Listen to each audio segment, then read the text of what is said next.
Hey guys, it's Alex Bertson, the Manic Scholar, back again with another video about Rahu. Earlier this week I did a video about his Michael teachings chart, and in that system he's a warrior in acceptance, mature warrior in acceptance. So you can go check that out to see more information on him through Michael teachings, which talks more about his soul type and overleaves, which characteristics he takes on for this life. It's more like a stat sheet. I've done that for several different celebrities, so you can go check out what that is. And made several videos on Michael teachings. But yeah, today I'm going to be doing his Vedic astrology chart, Rahu's. And Rahu is he's the founder of human design, which is another system I'll do about Rahu next. Looking at his chart through the human design system. So I'm not sure how many people have actually seen his Vedic astrology chart, because in the Western world, mostly people use Western astrology, but that has an inaccurate calculation. So all the data on your Western chart is inaccurate to the stars. So I refer to Vedic astrology because it actually has an accurate calculation for everything, and it's very elegant in how it actually works. And there's so much more to it, like different divisional charts and the nakshatras and dashas and all this stuff. So yeah, I'm going to talk about his birth chart first, which is the one on the left. And then I'll talk a little bit about his Navamsha, which is on the right. I might even talk about his moon chart we'll look at for a little bit, which is where you take the birth chart and you put moon in the ascendant, and you can see where all the planets are in relation to the moon. So I'll get into that too. So yeah, what we can see about his birth chart on the left here, this left chart, is he's a Sagittarius ascendant, Sagittarius rising, and he has Sun and Moon in Pisces. So all of his placements, all his main placements, are in Jupiter's signs, Sagittarius and Pisces. So Jupiter is going to be a very important planet for him, because it controls his Sun and Moon and is the ascendant. And his Jupiter is in the first house in Sagittarius. So Jupiter is in its own sign, Sagittarius, in the first house, which is Kendra. Kendras are either the first, fourth, seventh, or 10th. And in this chart, it's the ones that are in the diamond shapes, these big ones right here in the middle. These are the first, fourth, seventh, and 10th houses. So these are the most important houses in the chart, the most strong houses in the chart. So when you have planets there, it means a lot of different things, strong significations. But if you have one of your planets in its own sign in a Kendra, that's considered a yoga. It's a Panchamaha Purusha yoga. And that can happen with either Jupiter, Saturn, Mars, Mercury, Venus. Any of those are considered the Panchamaha Purusha yogas. So this yoga that he has right here, Jupiter and Sagittarius in the first house, is called Hamsa Yoga. And it represents the strongest characteristics of Jupiter itself. Because Jupiter is functioning strong in its own sign. It could also be in its exaltation sign in other charts. That also creates the same yoga, the Hamsa Yoga. But yeah, your people with this are naturally set up to be like spiritual teachers, guides, mentors, that kind of thing. And they have a lot of knowledge to provide, a lot of spiritual knowledge. So that's going to be a really big thing, important aspect of his chart right there, is Jupiter and Sagittarius in the first house. So what he also has, it's another yoga, it's the Gajakesar yoga, is when the moon is in a Kendra from Jupiter. So you can see moon is in the fourth house, that's a Kendra, and Jupiter is in the first house. So this indicates a really strong mind, because it's reinforced by the strength of Jupiter in its placement in relation to the moon. So that just gives you a really strong mind. with some spiritual capabilities. So another thing we can look at about his chart is his fourth house is really strong because he has Sun, Moon, and Mercury there in Pisces. Mercury is actually debilitated in Pisces, but because the controller of all these planets, which is Jupiter, because it's all in Pisces, it's in its own sign and it's strong in the Kendra. So that might counteract the negativity that you usually see with a debilitated Mercury. But this means that he has this is a strong connection to like the emotions and the mind, the inner self, and feeling happy and fulfilled, content. This is a water house, the fourth house. It aligns with like Cancer, the sign Cancer, since it's the fourth house and Cancer is the fourth sign. So it has a strong spiritual, emotional kind of flavor to it. And this is the strongest of the water houses. There's also the 8th house and the 12th house, which are also more of the spiritual moksha houses, focused on like enlightenment kinds of things. So there's some themes of that going on here with these planets in the 4th house. Is that emotional quality, happiness, and deep connection to your past. And there can be also themes of there's a lot of connection to the home environment with planets in the 4th house, with these 3 planets there. And what we can see in his chart is, Mercury rules the 10th house. It also rules the 7th house. So he's going to have partnerships from the 7th house connected to his home life, as well as his career connected to his home life, which is interesting because he actually spent a lot of time on islands. I think it was the island of Ibiza that he lived on. But when he channeled the human design system, he was on an island. I don't know if it was Ibiza or a different one. But I think he spent a lot of time in isolation at his own place. Kind of isolated from the rest of the world on these little islands. So that's interesting to see that there's so much of the 4th house home significations for him. But yeah, this is a very spiritual placement. All these planets are in Pisces. It's the sun and his moon, and they're in the 4th house. So very spiritual, intuitive, emotional kind of thing going on here with that. So what else we can see? He has Venus in Taurus in the 6th house. So Venus is strong being in Taurus. It's its own sign. So his daily work could be involved in the arts somehow, because Venus represents the arts, especially being in Taurus. So you could be doing some artistic kind of things with his daily tasks. He doesn't have as many enemies, I don't think, with that. With the benefic in the 6th house, there's not that theme of enemies and obstacles as much. He's kind of blessed in that way. So that's what we see in the 6th house. And the 8th house, he has Saturn and Mars in Cancer. Mars is actually debilitated in Cancer. It doesn't know how to operate normally because it's focused on the emotional aspect of things as opposed to like the courage, drive, willpower that Mars is usually about. But there are certain connections here that we can see with Mars in the 8th. So Mars actually rules the 5th house, and it's in the 8th house. You can see Aries right here in the 5th house. So there's a connection between the 5th house and the 8th house, which means you could say 5th house is past life credit or past life talent, and the 8th house deals with the occult, metaphysics, hidden things.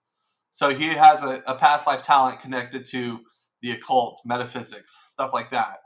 Astrology is one of the things like this that is a part of the occult. And human design was a total like astrological kind of based system. And so that deals directly with the occult. So there's themes of that going on. It also, Mars also rules the 12th house, so he has two of the water houses connected together, so that reinforces spirituality, like the spiritual kind of connection. And Saturn rules the second and the third, so there could be from the second, maybe he gains wealth through occult related ventures, and for the third house, maybe he communicates about the occult. Is what you can say there, because third house is about communication. So the occult is pretty big for him, which makes sense because he was the founder of the human design system, which is an occult kind of system.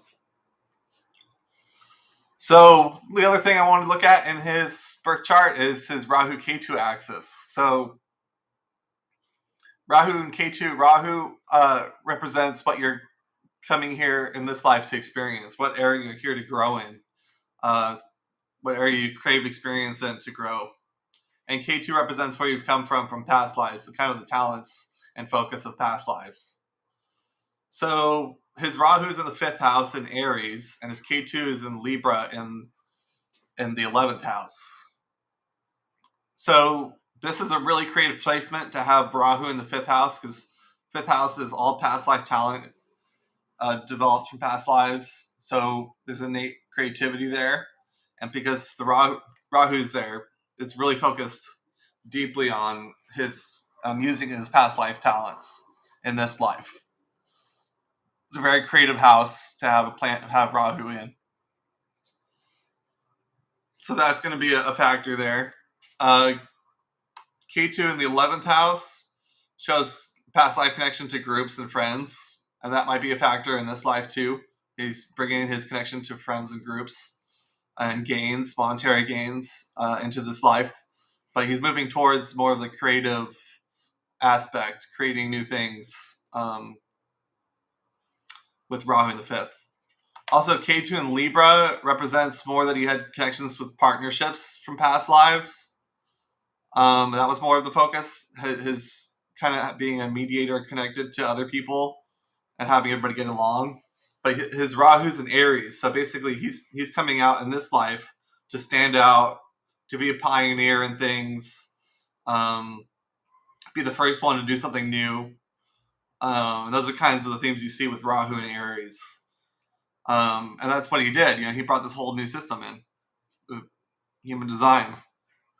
So he had to be like Aries, like a warrior to come and establish something new in the world. So yeah, that's what we can see from his birth chart. I'll show you the moon chart real quick. So you can set this same chart with the moon being in the ascendant. So you can see all these placements by sign are the same, but they're in different houses from the moon. So some things we can see here is, he's got Sun and Mercury with the moon.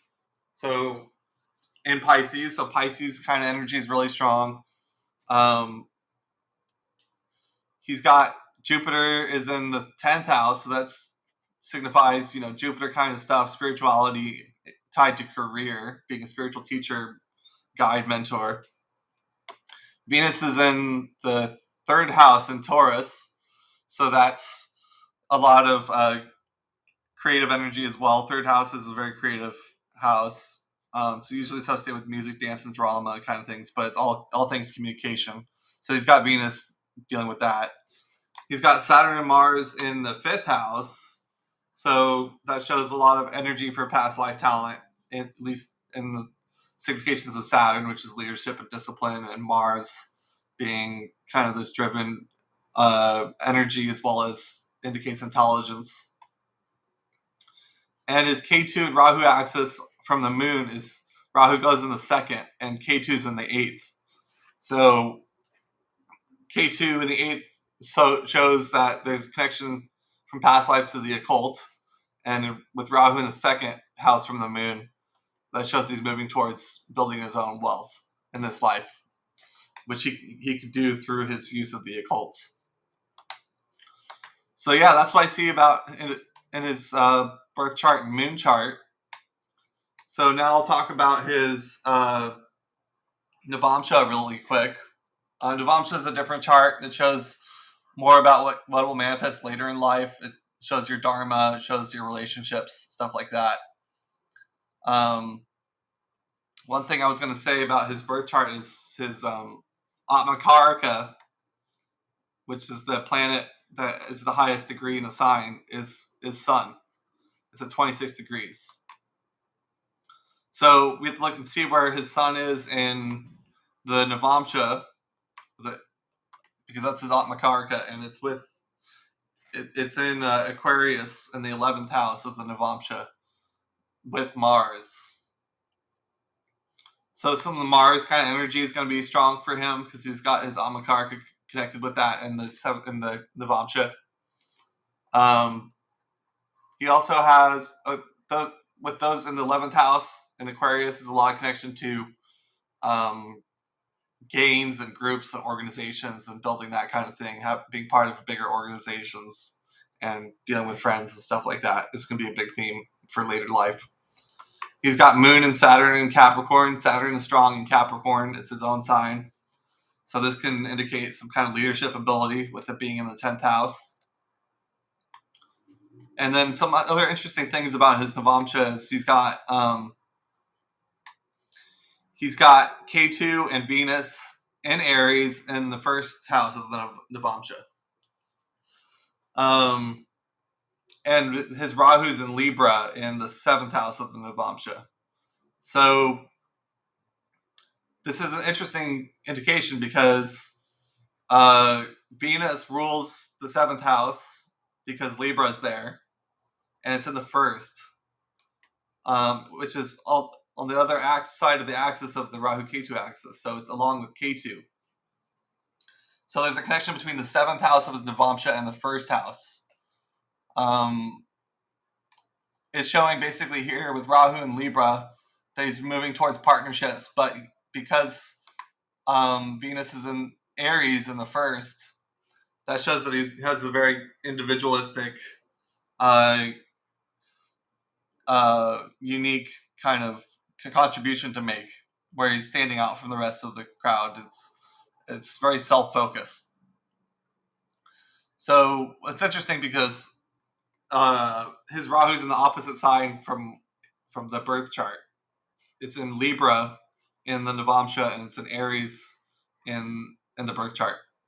So he has like the opposite significations going on. So the theme of dealing with other people, as well as having a unique self-focus and a drive to manifest something new in the world, which is kind of what the Aries is about. Those are big themes. That axis is a big theme. So that's just some things you can see in the Navamsha, and that's what I can see overall in his chart. A lot of spiritual stuff going on. He's got a bunch of planets in the 4th house and a couple in the 8th house. He's got Rahu in the 5th house, so past life talent is really big. He's got the Hamsa Yoga with Jupiter and Sagittarius in the first. And the Sun, Moon, and Mercury are controlled by Jupiter because they're in Pisces. So home life is going to be a big thing, emotional connection. It goes really deep. He's got some associations with the occult, with Saturn and Mars in the 8th house. So it makes sense that he ended up being like a spiritual teacher and brought this new occult-related system, human design, to the world. With this past life talent focus, with the Rahu there, and being a pioneer of a new system. So that's what I can see in his chart, guys.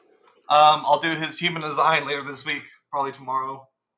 So stay tuned for that, and then you guys can watch all 3 of these and see how all these different systems highlight different aspects of his charts. So that's it, guys. Thanks for listening. If you like this content, please like and subscribe, and I'll see you in the next one. Manic Scholar out.